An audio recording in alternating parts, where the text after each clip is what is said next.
Janus, the two-faced god, was Rome's most ancient and uniquely Roman deity. Welcome to Deca Rankings. The topic for today is Top 10 Most Powerful Roman Gods. Long before Rome borrowed gods from Greece and other cultures, the ancient Romans worshipped their own unique deities, who protected the home, the harvest, and the sacred boundaries of civilization.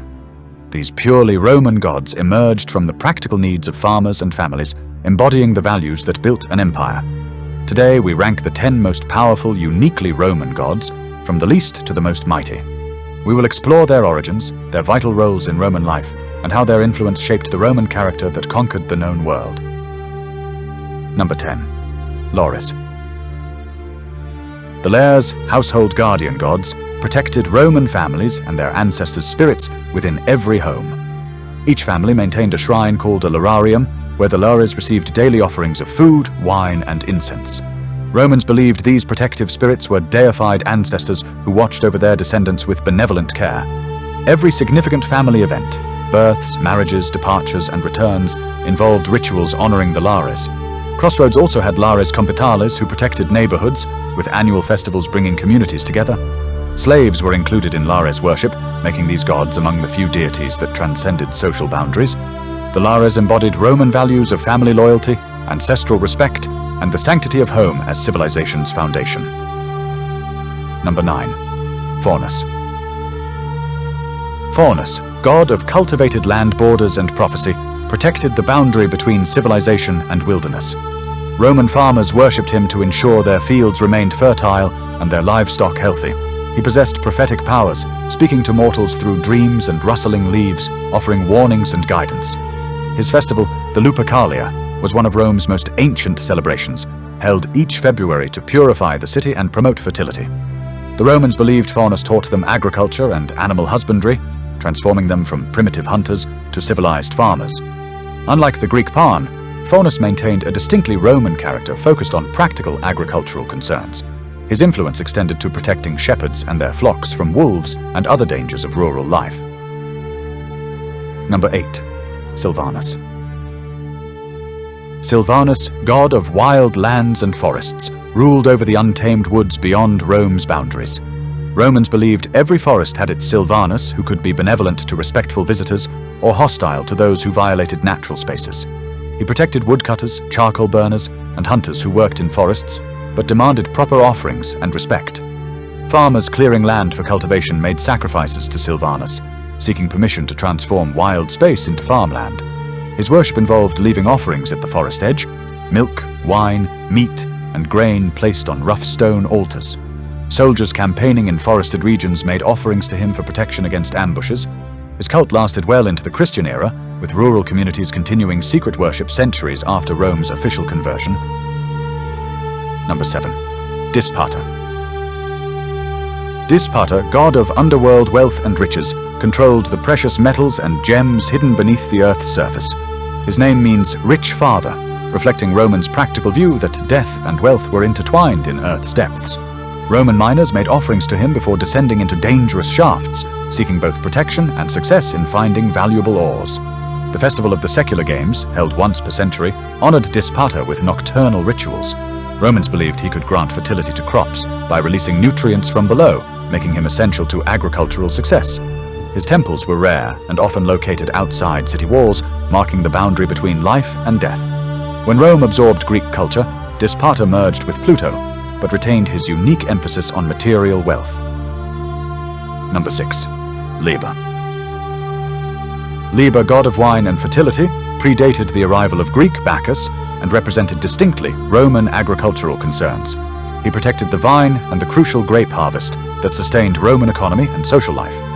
His festival, the Liberalia, on March 17th, marked the transition of Roman boys to manhood when they received the toga virilis. Roman farmers prayed to him throughout the growing season, believing their success depended on his favor. The Liberalia involved processions through vineyards and fields, with offerings of honey cakes and wine. Liber also protected free speech and political liberty, with his name sharing roots with libertas, freedom itself. His worship balanced practical agricultural needs with deeper concepts of freedom and human maturation. Number 5. Consus.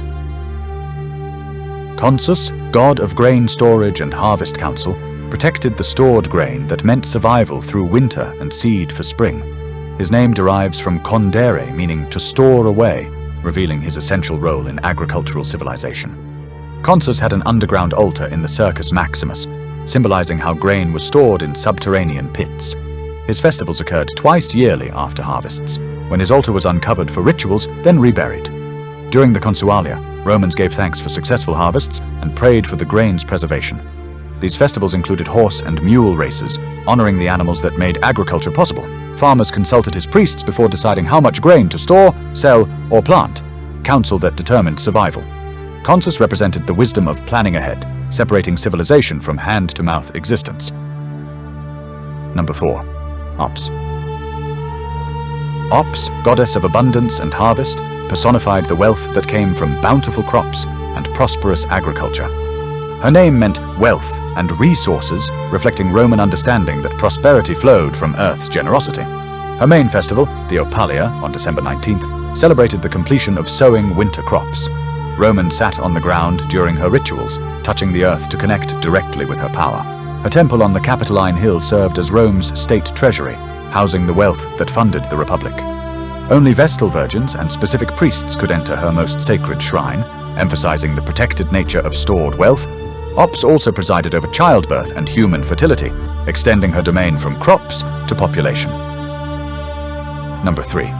Quirinus. Quirinus, god of the Roman state and deified Romulus, embodied the organized citizen body and Rome's divine destiny. After Romulus's mysterious disappearance, Romans believed he ascended to godhood as Quirinus. He represented the peaceful citizen assemblies called the Quirites, emphasizing civic duty over military valor. His major temple stood on the Quirinal Hill, marking it as sacred space protected by this divine guardian.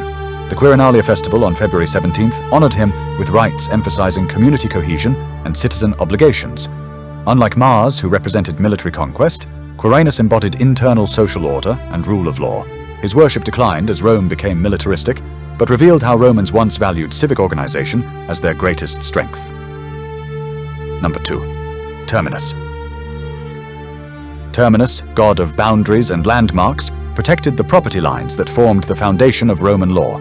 Every boundary stone was sacred to Terminus, and moving them was among Rome's gravest crimes.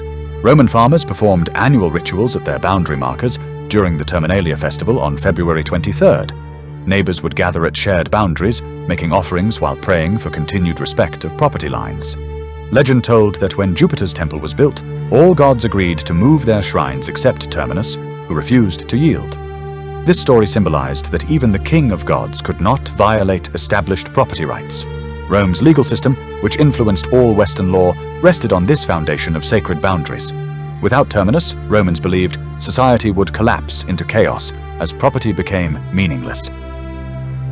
Number 1. Janus. Janus, the two-faced god of beginnings, endings, and doorways, was Rome's most ancient and uniquely Roman deity. His dual nature, one face looking forward, one backward, symbolized transitions and thresholds. Every doorway was sacred to Janus, and Romans invoked him first in any prayer, even before Jupiter. His temple in the Forum had doors that stood open during wartime and closed during peace. Janus presided over all beginnings. Each day, month, year, and new enterprise started under his protection. January, named for him, marked the year's beginning when Romans renewed vows and made resolutions. His worship never merged with Greek gods because no equivalent existed. Janus represented a uniquely Roman philosophical concept. His legacy survives in our continued focus on beginnings and endings as moments requiring acknowledgement. These uniquely Roman gods revealed the practical, orderly character that built an empire. While other cultures celebrated dramatic divine conflicts, Romans worshipped the gods of grain storage, property lines, and doorways, the foundations of civilization. Their legacy lives on in legal systems, agricultural practices, and the deep human understanding that order requires both divine sanction and human respect for boundaries, beginnings, and the wealth that comes from disciplined planning. Like this video, and subscribe to Deca Rankings for more videos like this.